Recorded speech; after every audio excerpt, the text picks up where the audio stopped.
This is Jim Ziegler, the Alpha Dog, and we've got a tremendous broadcast for you today. This is the Dawg Pound. And anyway, we have a new subject, a new dog pounder, a new member of the Dawg Pound Posse, our good friend Jason Harris. Hi, Jason. What is going on, guys? I'm officially Welcome part of to- the Oh, yeah. That was pretty solid. pretty good. Welcome to the Dawg Yeah. Pound Posse. And the queen of BDC. I mean, when you talk about brilliant women that know how to communicate in a dealership, we're talking about Bobbie Herron. Hi, kid. I was prepared for you to say, but she couldn't be here today. Like I was waiting for that. No, Thank you. you got her Thank you. for Thank sure. you. I'm glad we had that conversation to agree to wear red. Jennifer didn't get the memo. No, she's all Americana today. It's contrasting colors and complementary colors. Color match. Okay. Anyway, the Empress of Executive Management, a woman who has held every executive position in a car dealership, one of the most brilliant women in the car universe, my friend Jennifer Briggs. Hey, Jim, how are you doing? I'm doing great. You got that little lag in your voice today, but Listen, we're working. yeah, folks, I sell cars. I'm not IT, so I'm having a little battle today. Just bear with me. Okay, today's subject is the new normal. Now, strangely enough, Is that two news? la- Is it new? Super new.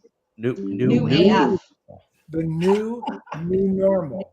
You AF. see, every expert and prognosticator in the business for the last 2 years is telling us that inventory shortages, built to order, no more subsidies on interest rates, no more rebates. That was the new normal. But guess what? It seems like all that crashed. So now we're having to deal with Yeah. the new normal. And the new normal strikingly resembles the old normal. With a twist. It's got a little twist to it. Is Yeah. this kind of like parachute pants? You know, like everything kind of eventually comes back into style. Listen, yes, it is Yeah. exactly like that, Jason. It's like And high-waisted jeans and middle parts. These younger I kids are just messing wrote it an up. article for Digital Dealer Magazine called The New Normal that'll be out in about 3 weeks. And in that article, I talked about the fact that Toyota and Hyundai didn't fall for it. They stayed the course. I think Yeah, I've Subaru got we a- can probably throw in that bucket too, right? Excuse me? We can throw Subaru in that bucket as well. Well, Subaru's got its own bucket. Okay, that's true. always has, always has. Oh, what can I say? What are you experiencing out there in the market right now, Jason? You know what? It's funny because it just kind of depends on which time zone I'm talking to, and then which neighborhood of which city just happened to be in discussion. It's I would, I'm someone who loves identifying patterns, and I would love to say I've seen like some consistent patterns. I mean, I have, we have some really large dealerships, some largest ones of their brand in the country that are sitting on, 900 plus, in stock units, and then I have 800 or 900 in stock units. Yeah. I mean, if you take a look at like Kendall Nissan, I think there were just over 800 new pieces of inventory. They're the largest Nissan dealership in the country. I mean, give them that much, right? But if you look at like dealerships like that, and then I can turn around and literally within the next 15 seconds have another conversation with a dealership, bordering the greater Toronto area or the greater Chicago area, and they're like, I got 23 cars coming in next week and they're already sold. It's crazy how much of a mixed bag. And then if you're a Chrysler dealership, that's another story. If you're a Ford dealership, that's another story. It's Ford's got its own story. Ford's got a lot of its own stories. Yes, it does. Yeah. Bobbie, what are you experiencing in the market? You're working with a lot of dealers. Yeah, and I'm running across the country all the time, all different makes and models and OEMs and people and time zones and countries. It's a little crazy.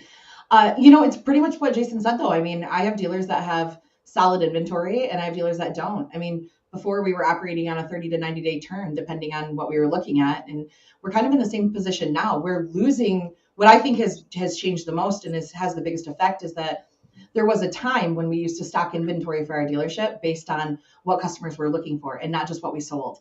And unfortunately, now we're looking at just what we sold. And that's a mixed bag. We sold what we had, not necessarily what somebody was looking for. So I'm seeing a lot of allocation and a lot of vehicles coming in that don't fit the matrix. Not only don't fit the matrix, but what was kind of interesting was the religion was Tesla and the religion was Carvana. I mean, those were the deities of the manufacturers and the stockholders and the board members. What are you seeing in that market, Jennifer Briggs? Well, I mean, I think when we start talking about Tesla and the new normal, ultimately that's the model so many of them were chasing. Limited inventory, no rebates, but what did Tesla just do? They just discounted $7,500 on 2 models. Yes. So the guy that they were all trying to emulate is now doing their old school tactics to be able to move inventory. So ultimately, I think it just goes down to the dealer being prepared and making sure that all of your profit centers are working efficiently, regardless, because some of the OEMs have been great. I know Nissan was one of the really early ones to start pushing and releasing inventory. And the hard part, to Bobbie's point, is allocations for a lot of the stores that I work. I mean, you get what you get. So it is just, this is what we have. Do you want to sell them or not? So we're still seeing some tightness as far as what we would like to have in stock. But ultimately, regardless of what the OEM is giving you, you've got to make sure that you're still pushing. And I think what we're going to see in this new normal, at least over the next 6 to 10 months, these are all the consumers who held off when pricing was super, super high. So they were like, there's no way, or I couldn't afford the payment when it was 10, 15, 20,000 over. So we're going to see that those folks are now going to be coming back to the plate, which is going to create some unique consumer experiences on your showroom floors. Well, I'll tell you what we got to look forward to is the credit crunch. Oh man, those interest rates. The credit crunch has just started. And get this, Ford, I don't know if this has made the mainstream news in the car business yet. Ford just applied for a patent on cars that repossess themselves. That repossess themselves? Hold on a minute, like it's a targeted location or it drives itself back? Drives itself back. Both. Get this. Ford has applied for a patent. Now, you can check this out. I didn't make this up. I didn't reach it behind me and pull it out of my anatomy. No, honest to goodness. Ford Motor Company has applied for a patent on cars that, first of all, will warn them with a voice over their radio. Your payments are falling behind, deadbeat, catch up. And then all of a sudden, they'll cut off your radio. They'll cut off your air conditioning. They'll cut off your heat. They'll cut off your cruise control. They'll lock you out of your car. And they'll start sending you annoying beeps to remind you that you haven't paid your bills. My God, it's going to finally, be all over again. Resort, the car will lock itself up and drive back to the manufacturer. You mean Ford Motor Company, who just had to recall how many engines? 165 engines that got delivered to consumers. That was the 2.3. Now this is another thing that Ford is leading the pack with missteps and screw ups. They are a real fustercluck. Nice. That was a nice workaround right there. You know what, though? Anyway, Ford Motor Company just announced that they are having engine swaps at the dealership. Stop sale. Don't deliver them. If it's ordered, you're SOL. 2.3 liter. That's going to be Bronco. That's going to be Explorer. I forget what other model. Ranger trucks. 2.3 liter engines. complete engine swap. Some dude in the dealership's going to replace your engine. Well, yeah, Hyundai's having the same problem right now too. I have some Hyundai dealers that are literally doing, in some cases, 2 engines a day. If they can get Hyundai's been replacing engines for 3 years that I know about. yes. I'm a little curious to see if, like, it's never the favorite when I say this, but I'm fascinated by technology, and I'm fascinated by social behavior. So I think that's a super brilliant idea. But what it makes me wonder is Ford about to start buying like super deep if they have such a huge concern over subprime, and then like what happens if you have, yeah, like what does that look like? I don't know the answer to that, but there's a reason for that, interesting. Bobbie. There's a reason. Delinquencies, severe delinquencies. Oh yeah, are right now 7.3%, the highest percentage since 2008. And I think that's just the and beginning. in the prime market too. Yeah, and not just poor people with low income. What it amounts to is it's the middle class that paid $15,000 too much for their cars a year ago. We didn't do a sale, we did a wedding. I think it'd just be interesting to see the over under on that technology, the patent, the cost, all of those things, and what's the timeline for the payback on it, where the over under equals what it is, because that makes sense to me, especially with everything that's going out. But I'm curious to see what that means for the credit that they will buy. That could get real interesting real quick. They can definitely guess what? Yeah, that would be predatory though. I think if they're developing a product for automatic repossession, then I'm trying to picture a car driving itself back with a baby. Anticipation, right? Anticipation of. And I'm wondering, did the patent say, like, now I got to look this patent up. Did the patent say that it drives itself back, or does it show location? Because you remember the old school, and it still gets used, the little box you put in the car. Yeah, the starter interrupters. I was a finance director for a very long time, for years and years, and we used it all the time. Self-driving cars. Self-driving cars drive itself back to the Ford Motor Company. Now so here's what leveling up. Oh, you got to hear this. Ford attorneys said we probably would never use this. We just want to keep unscrupulous people from using it. Of course. So really, what they want to do is they want to be able to make sure that they kind of hijack the banks that deal in subprime in that way, that would want to work with them instead, and maybe come out with some new car programs. I'd be surprised to see if it wasn't available on certified as well, which, you know, as much as it's crazy, it's brilliant AF. I'll tell you that right now. I agree. I think it's incredibly smart. I think it's incredibly smart, even though I'm not a fan. Like, as far as driving itself, the legislation that has to get passed before the vehicle can actually drive itself back to the dealership is going to be a while. Yeah. But and hey, how many I give them a round of applause for self-driving cars. I think it's ridiculous. But they're going to harass the customer with little beeps and chirps. I love it. It's great. Jason, gotta not stop talking when you're talking. We're on a lag. Messages flashing on the screen. Pay your bills, you deadbeat. Well, I mean, we already have the boxes that we put in cars that buy here, pay here, and actually at a lot of the dealership lots as well, that will shut an engine down and prevent you from moving the vehicle. Now, it's not real technologically advanced. It's been around for like a bajillion years. I don't know the exact number, but I've been in the business for 21 and 22, 23, and it's always been around. Bajillion, right? That's been around for a long time. It's a bajillion, yeah. It's been around for like a bajillion years. Yeah, the starter interrupters have been around for a long time, but they are illegal in certain states.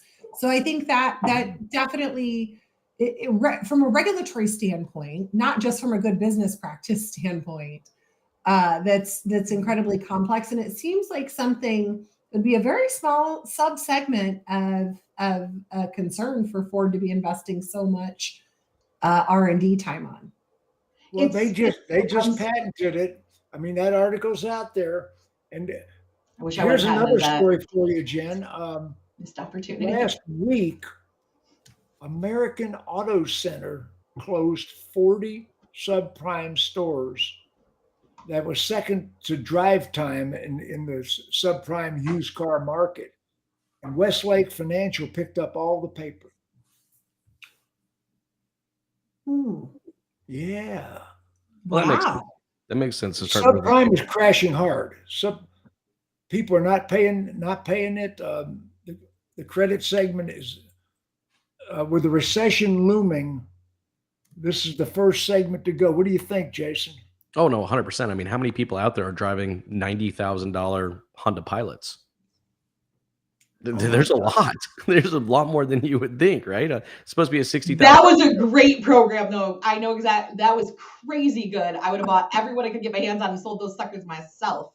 Right? But I mean, just like that's happening. I mean, we're already seeing. I mean, just look at the interest rates and what people are already rolling over. Into these new vehicles. I know I had a friend the other day that sold a $57,000 Explorer, and full financing, full term, it'll be a $96,000 car. By the time they're done at 7.27% interest, this 84 months. This of course, this is the new norm. I'm even looking at myself like, what can I do right now to avoid from buying another vehicle? And I'm in the position where I need to purchase another one. We're 80% 72 months now. Yeah. I wish I could just get excited about a new vehicle, as ridiculous as that sounds. I leased my vehicle back in 2016. My last day on the desk, last day of the year, last day of the quarter, last day in the dealership in operations, and I leased a vehicle that I didn't love, but we needed an RDR one. So it was going to be an Audi or a Buick. I got the Buick. At the end of my lease, I was so disenchanted with not only the process that I had to go through, but also with everything just feeling so blah, that I ended up buying the lease because it was cumbersome.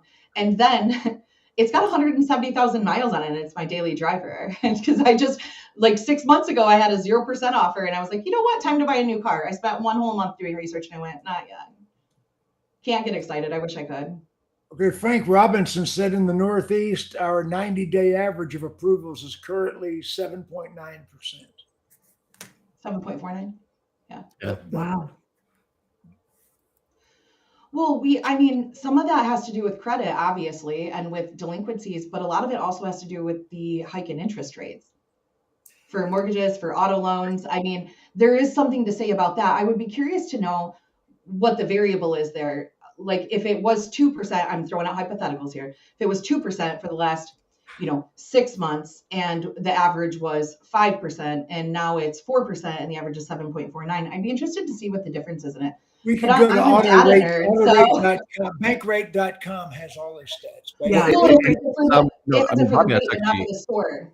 No, that's a really good point. I mean, there have been manufacturers that are now trying to honor rates on pre-sold vehicles that were 5 or 6 months ago that were 2.5, in some cases 3.5% lower than they are today. And just try. I mean, that's a big swing. It's a massive difference. It's huge. And look, here's the thing with Frank. What I meant was not looking up the interest rates, but looking up the averages in the store. There's no disagreement coming from me. I'm curious. Yeah. I'm a data nerd about things, so I like to know these things and understand them. Well, he says it's 100% interest because they're looking at an average of 770 on the FICO. Yeah, so Frank Richardson on the sidebar said that their average credit score is over a 770, so they got good credit, and that rate of 7.49 is across the board.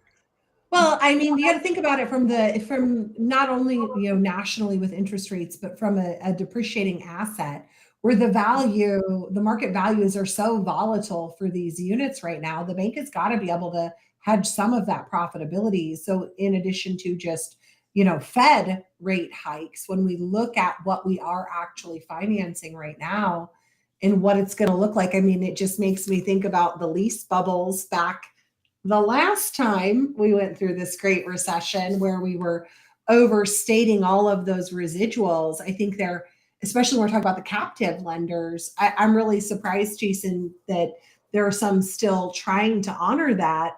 Good for them, but for those captive lenders, especially between, holding that paper, it's scary not knowing. And just from us, from an investment standpoint of what's on your lot right now, it's very scary to make sure that. What if Carvana crashes all the way? They're hanging on by their fingernails on the edge of a cliff. What if Carvana goes completely bankrupt, completely away? What happens then? How many thousands of units are they holding? What's going on there, Jason?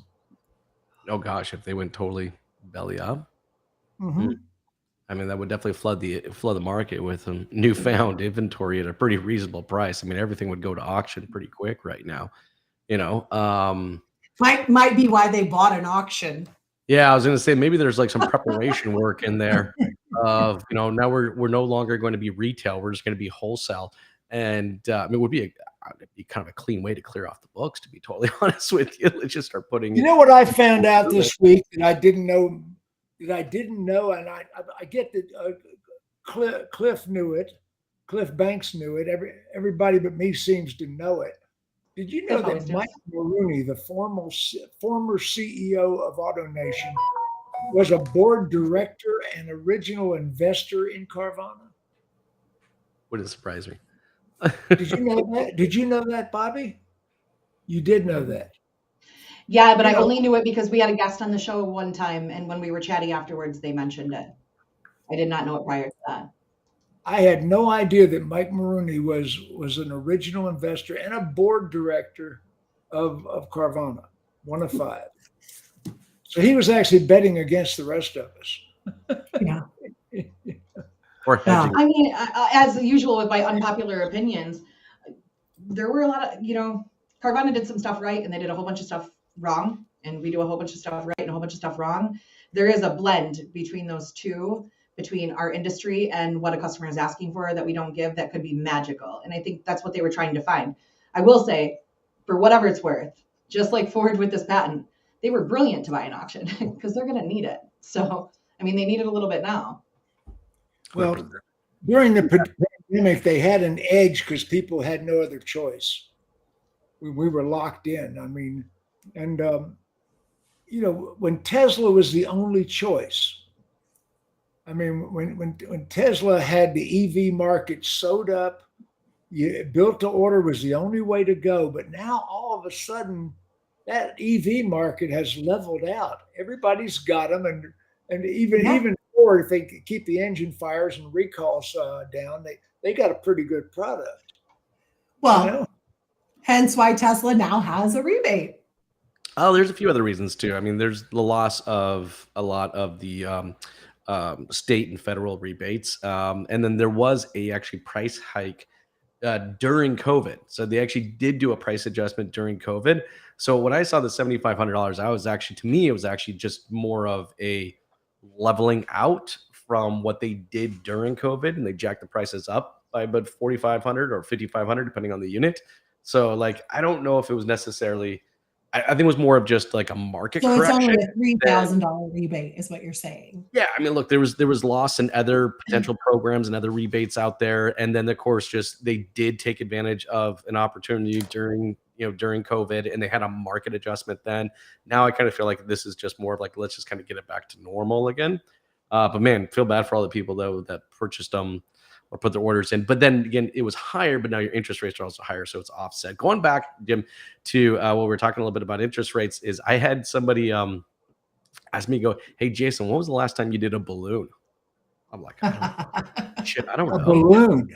2003, 2004? He goes, the General Motors Smart Buy. You remember that? Smart Buy. I'm telling you, this is the writing on the wall for me, is I'm seeing a certain manufacturer, but I'm also seeing some other banks start introducing 72-month balloons. And I'm like, and it makes sense right now because the way things are booking out, I'm like, go get that paper. But man, that's going to be an issue. I mean, for some people got to better figure out leasing real quick. Paul Sansone at 66 Auto Mall is running a program now leasing used vehicles.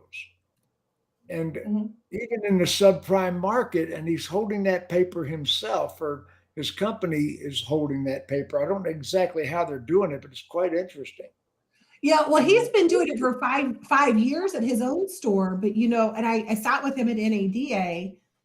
He's rolling out a program that other dealers can do, because as franchise dealers, we're not always used to buy here, pay here, let alone lease here, pay here, or even just a regular lease.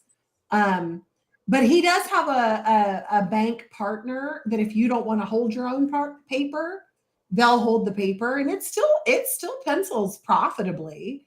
And I guess, I mean, for me, used car leasing has been a way that we've dealt with things for a long time. And it's always been around for Highline. But again, with the volatility of the market, you got to be really careful what you're going to come out with on the end. But with Paul's program, it's only 12 months. It's really designed to be a short-term lease. Well, I have also an increase in conversation around subscription models again. I'm like, oh my gosh, like deja vu. Let's bring those MC Hammer parachute pants back. Let's do this. Listen, Jason, I bought a pair of bell bottoms a month ago. So John Roberts says on the sidebar. Read that to us, Bobbie. Another thing few are talking about is the total cost of buying a vehicle now versus pre-COVID. Prices up 8 to 10K and rates up 5%. Yeah. You know, I'm just going to throw this out. We've said this before.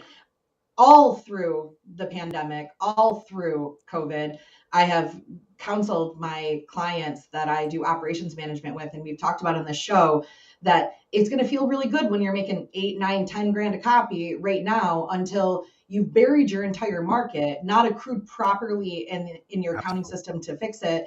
And you better learn how to lease real quick, because you're going to have customers you can't get out without it.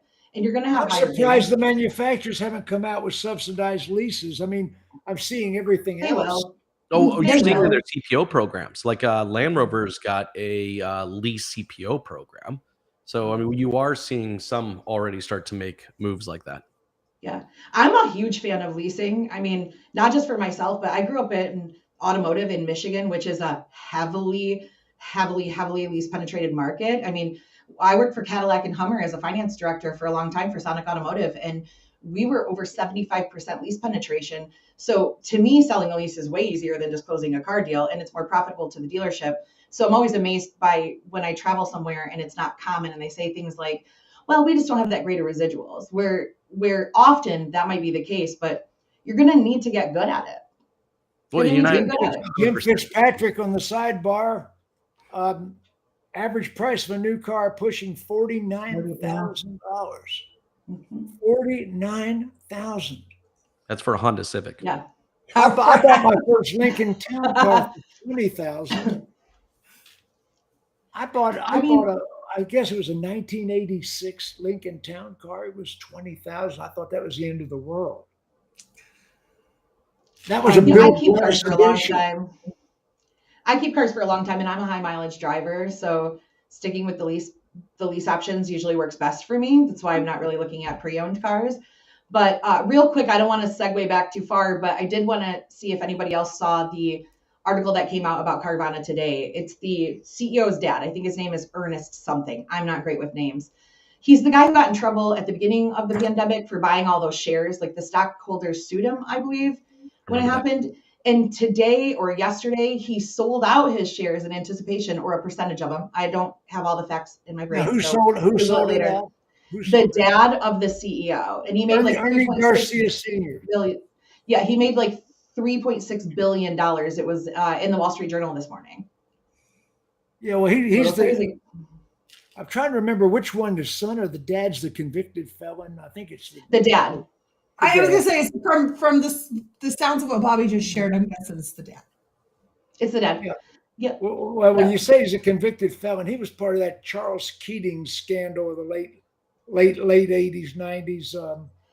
And it was the savings and loan scandal. Hey, when they were selling junk bonds and exchanging people's life savings for junk bonds that were worthless. But evidently he turned state's evidence and took immunity to testify against his employer. Now he's a $3 billionaire. Yeah, he's like worth like $19 billion. But I think it reported that him and his son own like 85% of the voting shares for the company. So it's interesting to me. I did not go in depth with it this morning, but I did glance at the article. Let's trek back to the credit crunch. We've got so many situations happening. The subject of today's Dawg Pound, if you just tuned in, is the new normal. Everybody was saying the new normal was going to be built to order cars. Well, that sort of crashed. They were trying to emulate Tesla. Tesla was the religion, but the god of that religion has already moved on his trip to Mars, and he was already trying to run the woke activists out of Twitter. He has abandoned Tesla. So that's what's happening.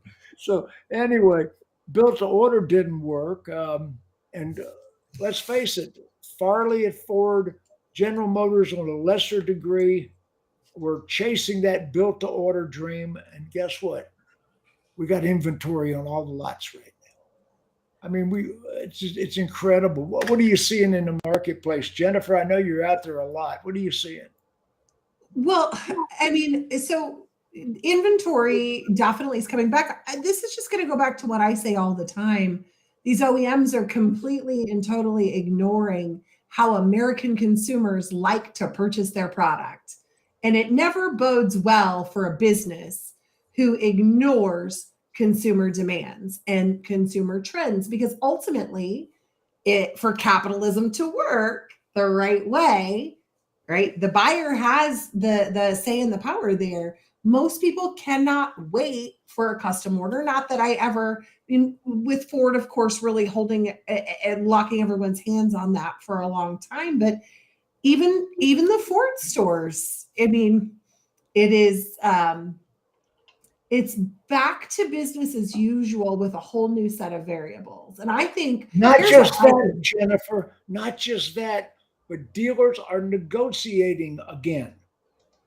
I mean, I live in Atlanta, and almost every day there's the bow tie guy on TV advertising discounts. There's Linda Beaver. I mean, you ought to see the commercials we're seeing on TV. I visited 10 websites writing my article for Digital Dealer this week. The average discount on websites on a Nissan Rogue was $1,800. Dealer discount, plus a $500 rebate. So, what do you think? I'm telling you what. Well, I mean, we knew it was going to happen. I mean, I don't think anybody on this show actually believed that the OEM was going to just magically keep controlling inventory and not ship units. I don't think anybody here thought that. So it's what we've expected to see happen as soon as the actual supply pipeline or the chips or whatever parts that it was causing the issue in production. We all assumed that fire hose was going to open back up. And here we are now. But the real thing that is going to create an issue is, especially for those folks that were holding off to not overpay and waiting to get back into that consumer power position of negotiation. Now we've got their equity or their trade values they're a lot lower. And we're going to see those, especially if this Carvana thing does pop and all of the sudden now everyone is out there, there's that inventory coming to auction. It's going to drive down the value of the car sitting on your lot as well. Auto centers just closed 40 subprime dealerships. They laid off 300 employees. They were second to Drive Time. Drive Time is owned by the Garcias, the same people that were the major stockholders in Carvana. This whole house of cards is tumbling down at many, many facets. Yes, and let's talk about the opportunity when those house of cards are falling apart. Let's talk about the opportunity. I think there's a monster opportunity here. And the opportunity is simply there's no loyalty. Correct. None. All right. Over the last 24 months, we killed, destroyed, stomped in the ground, spit on it, and walked away from loyalty. There are some good operators out there. If you're listening, watching right now, you're a great operator. Just leave the room. But for the majority of this industry, but if you feel offended, we're probably talking about you. Well, then, if you feel offended, we're 100% talking about you. All right, you destroyed loyalty. So any other dealers out there that got half a brain around operations, there's a monster opportunity to come back in here and be the saving grace to all of those big bad dealers that were charging $5, $10, $15,000 over list, and so on and so forth. So I actually think there's a correction in the industry that is coming, and that correction is going to be between who are the real operators, and then who are the ones that were just in it to make a quick buck. What's that the cream always rises to the top. All right, that's what we're going to see. We're going to see the best of the best come out, all right, and probably say, hey, look, industry made a few mistakes, but we're here to correct those and provide a better experience and lift that experience. And as far as interest rates go, they are what they are, but we're still here to help. Let's figure out what the best method of assisting our clients moving forward.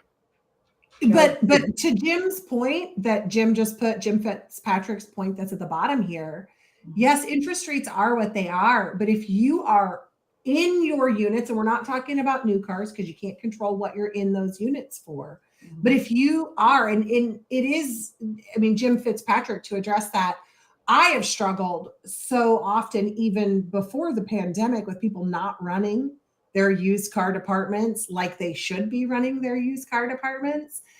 So I think that EV is going to kink that up, but we've already screwed it up. And there are people out there putting numbers on trades that don't even drive the damn car right now.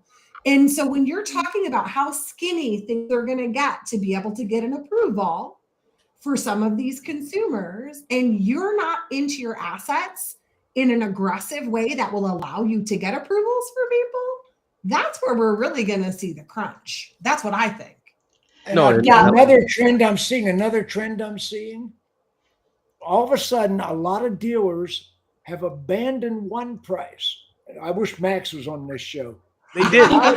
They swore up and down for many, many, many, many years. This is what they were going to do, and then they once they saw the margin. A lot of dealers that went to one price are now swinging the other direction. And the other thing I'm seeing is they're paying salespeople on gross profit again.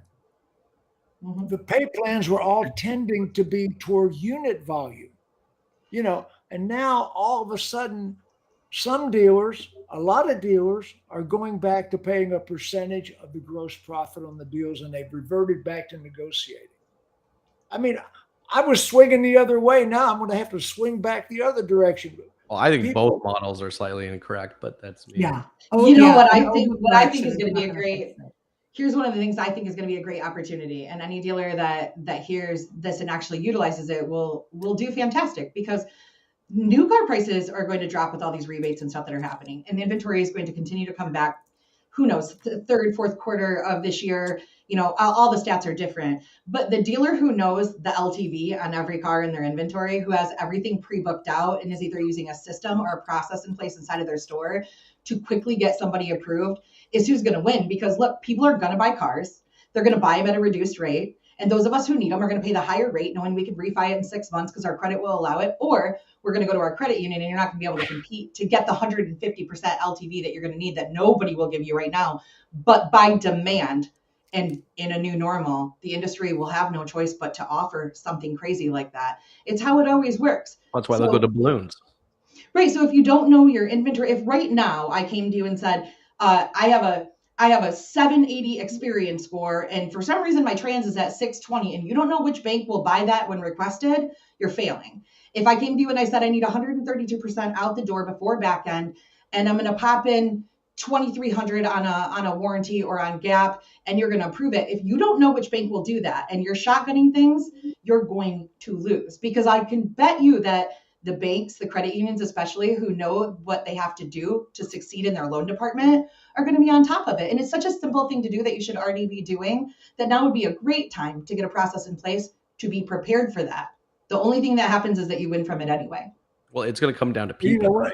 That's it. And that's that last comment I saw there said the same thing, right? About culture and also about staff. I mean, we've had 24 months of clerks checking people out. Beep, beep, beep. Right. Like just scanning it and letting them go. Now it's like, holy crap, we actually have to be consultants. We actually have to know our data. We actually have to know how vehicles book out. We actually have to know what banks, actually are going to buy and what they're not buying. Like actually, we should already know that. But Yeah, How many there's a sales? huge How many breakdown. sales managers can work a car deal if the electricity goes out? I don't know the answer to that. I haven't tested that theory in a really long time, but I'll tell you what, my mentor in the business when I first started, Bill Denby, oldest guy ever, loved him. I was a finance director. Last day of the month on the desk, the power went out. That man brought me a typewriter and I had to try to figure out a lease. And I'll tell you what, he sat there for 4 hours because he was like, my customer's not leaving. And I would have paid him the commission to get out of my office. I never How wanted many? to do How that. many sales managers can work a deal with VIN crashes? Most can when VIN Yeah. crashes, but typically, the sales managers are actively using their VIN the way they're supposed to. Say they don't even usually notice unless they read it in a group somewhere and go, "Oh, it happens to me all the time." You're like, "Really? When did it happen last?" Like, I don't know. Bobbie, Like that there's one a time. question on the screen for you. Oh man, not as many as you think did the downsizing or the elimination. A lot of them, I'm not saying that none did, but it's pretty consistent when that happens. What actually ended up happening is that they broke all the processes in their stores where two teams work together as one. And now they're struggling to correct that process because now the KPI can't just be showroom visits when there's not inventory and then closing deals when there is. You have to evaluate that. So, but you're right. A lot of those stores are going to be in big trouble. The good news is they have a great opportunity, and there's never been more people available that are good in a BDC than there is right now. there's a lot of talent out there. There's a lot of talent. There's a lot of talent out there. The struggle, I think, for that and for the ultimate efficiency is being able to, just like every other business, manage remote employees. We're so stuck in our ways to think that those folks have to be inside of the brick and mortar. But if you really are looking at having the best and most talented, you need to be able to manage employees virtually and think about that. I mean, most dealerships now, they're away from PRI phone systems. Everything is VoIP over web-based. And so you've blown out all the local talent because you let them go when they were freaking out about the world shutting down. Or you cut They're their not pay. coming back to you. So how are you going to rebuild that team? You're going to have to open your mind and open up to the idea of remote capabilities, and not just talking about like a third party BDC, but your own team handling those calls and those internet opportunities and the database stuff, but not sitting inside of your building. But look, a lot of the BDCs where we're finding is an issue now too is that it got real easy for a long time to set appointments, and it got real easy for them to show. And I don't mean to imply that it's real easy or that it's easier or more difficult than closing the car deal, but just to say that a BDC run by a dealership is running into the same issues that a sales team is. And sometimes the very best operator can have the best of intentions and not know how to run or manage that BDC because it is a different talent pool. It is a different level of process, and it is a different KPI and expectation. So if you don't have that knowledge right at hand, then how in the world would you even know how? It's a totally different ball game than having it in a dealership. And a lot of people will look at it and go, "No, Bobbie, it's different. We have a great BDC." Okay, tell me what your KPIs are and tell me what they were for the last 6 months. And just for funsies, tell me how many vehicles were actually attributed to a plus business development culture as a result of the BDC last month, because I think you'd be really shocked to find out what it actually is. But look, they're the lowest paid people at the dealership usually. So, we put a lot on them for that and a lot of accountability. I think BDC is fundamentally shifted, all right, as well as kind of the mindset behind it. I've actually now seen this more often than I ever thought I would, but instead of calling them BDC agents or BDC managers, they're engagement managers and engagement agents, and they're putting more focus on the actual engagement portion of it rather than the I'll take a bow for that. Well, I'll good go ahead and for take you. a bow for that. It's like, but I'm seeing I dare somebody to find somebody else who taught it before I did. It's happening more and more often, and that makes me It happy. should. Yeah. Well, you can't set an appointment if you can't actually get someone to talk to you. And actually, I know, Bobbie, you said that it's easy. It was easy, but we've seen appointments as we've seen lead volumes go up because consumers are searching further and further for that limited inventory. The national average for the set rates have gone down. And so, and plus those poor BDC folks, most of them were not paid on a percentage of gross. And so while everybody else was getting fat, rich, and good looking, they had less shows and less units out. So they were making less and less money.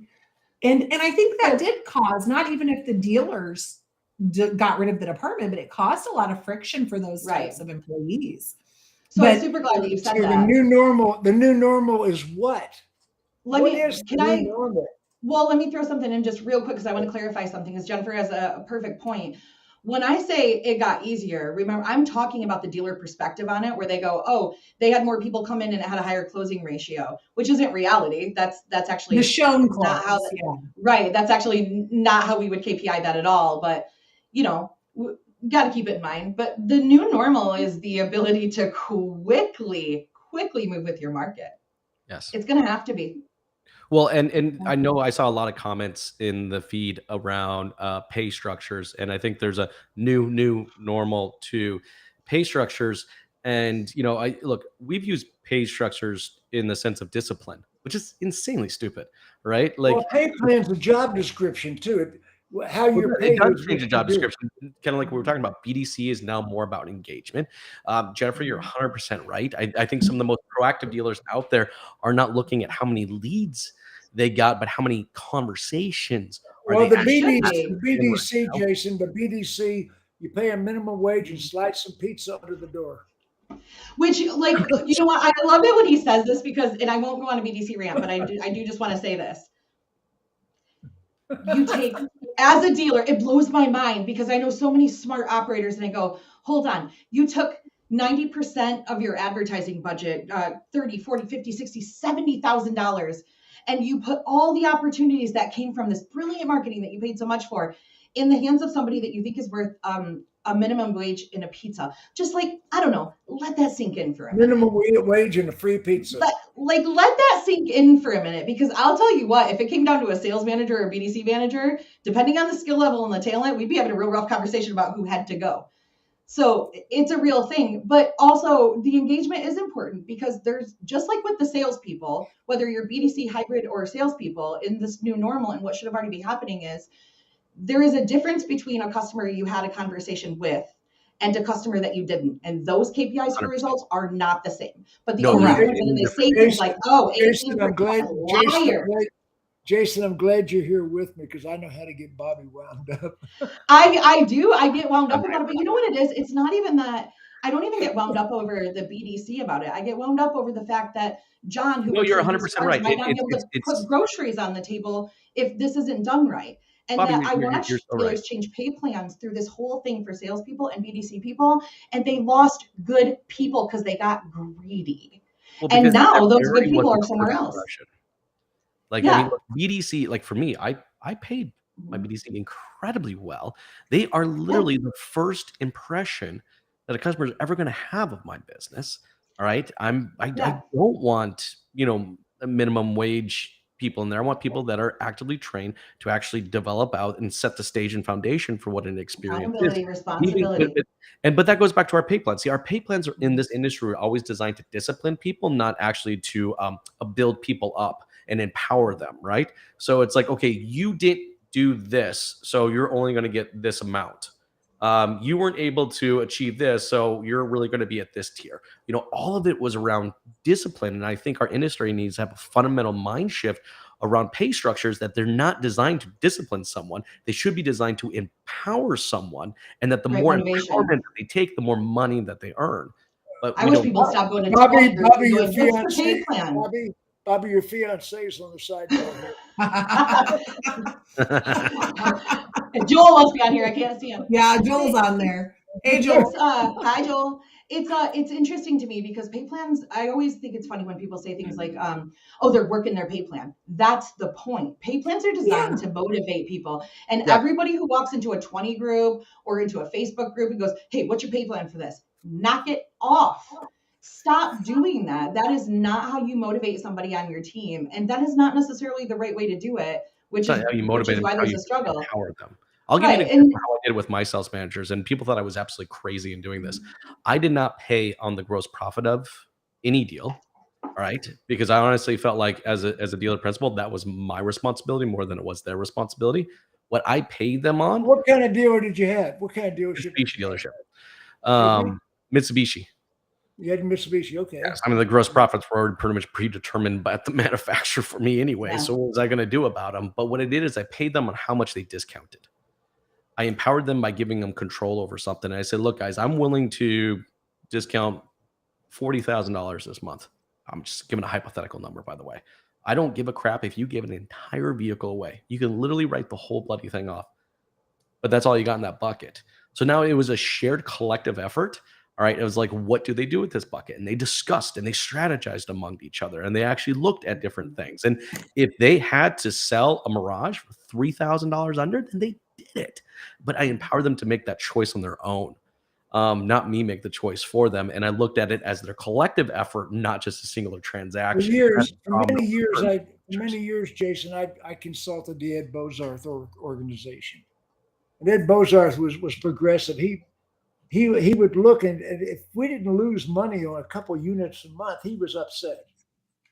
If we didn't, It's triple you have net to lose empower the person. We do this in the service department all the time. Service departments get called slush funds, all right, and they're a certain amount every single month. They're designed for what? To maintain customer satisfaction and happiness.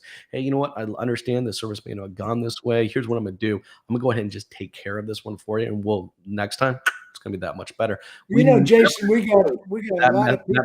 That mentality into the sales department. We always just kind of looked at it. So the cool thing was this actually gave my team the opportunity to look at the customer and their lifetime value, not just the transactional value, right? Well, that's the Ritz-Carlton. That's the Ritz-Carlton customer service method right there.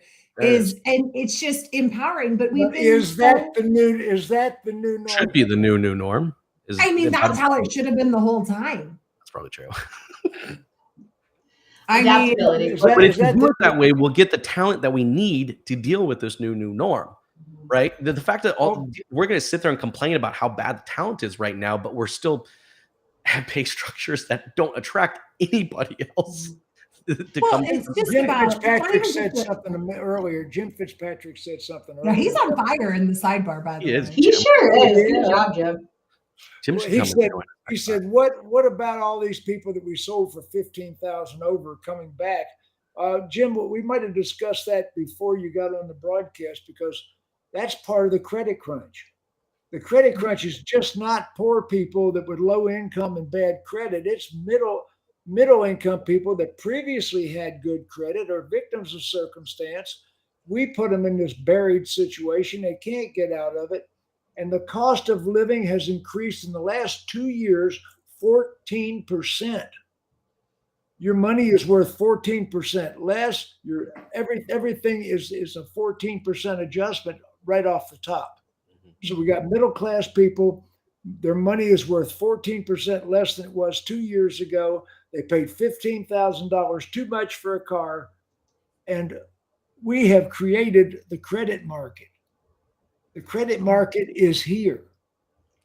Did you see Alberta's question? I love that one because it might not be an option if the FTC gets their way. Right. As far as no haggle pricing on F&I products. So for those of you who are not aware, that is on the table in a proposal that you have to have listed one price, no negotiation on those types of products. No, I've always said you should. I've always said you should. I teach. But so many don't. I'm the best F&I manager ever lived, ever was, ever will be. I mean, I'm the best F&I manager in the known universe. And I'm going to tell you right now, I have always taught one price service contracts. Florida requires it right now. There might be one or two other states. It's an insurance product. But I'd say to avoid predatory, deceptive trade practices have three fields.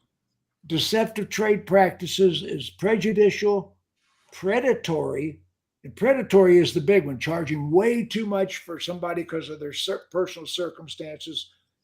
Predatory, discriminatory, and prejudicial. Those are the three parts of deceptive trade practices.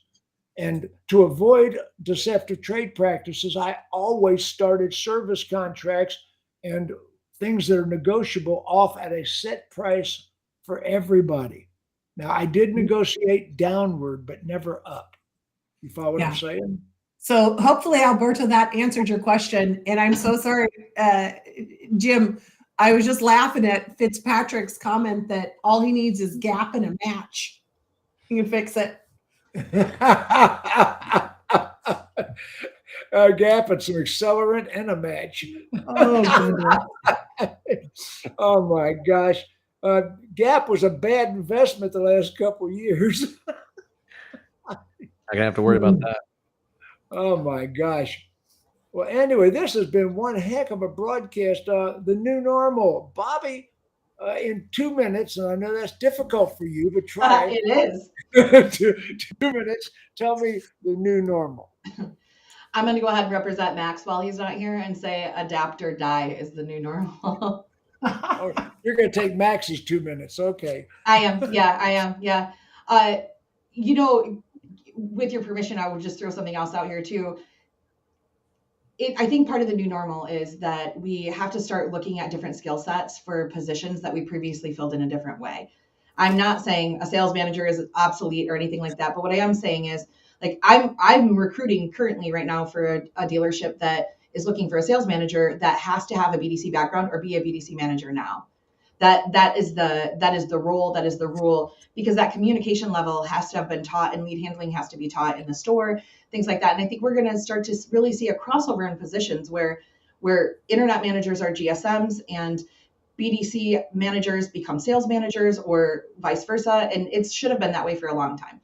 That's But the it always CarMax hasn't been. model. That's the CarMax model. Always has been. Well, It's what I've been training with all of my dealers. If you understand how to engage with a consumer, when 95% of all of your buyers are transacting or researching that way, how can you actually lead a sales team?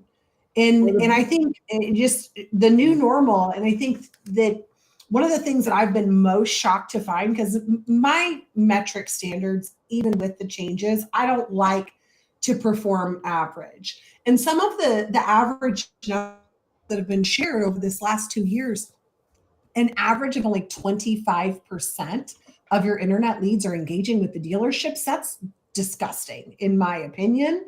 And this laziness. I mean, my teams are constantly hitting closer to 70%. So we talk about the new normal is just actually doing a good job of paying attention to your customer and your teams. Like, I don't feel like that's new. Well, the new normal is the old normal. And now I love Vincenzo's. I love his post. Member of our team, Jason, what is the new normal? Look, our industry has always said that we are a people business.